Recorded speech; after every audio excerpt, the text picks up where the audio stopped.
तर नमस्कार मित्रांनो, रामकृष्ण हरी. तर आता मी गावाला आले तर बघा महाराज काय म्हणतात. रामकृष्ण हरी मित्रांनो.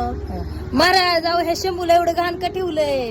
घाण नाही, ते औषध लावल्यामुळे शंभूची अवस्था कशी झालेली आहे. तर बघा आपल्या शंभूला आजार झालेला आहे. आईपासून वासरू तुटलेलं असल्यामुळे मित्रांनो शंभू जरा एकदमच शांत झालाय. बघा कसा उभा राहिला, एकदम गरीब गायवानी. त्याला खजूर नावाचा जो आजार आहे ना तो झालेला आहे मित्रांनो.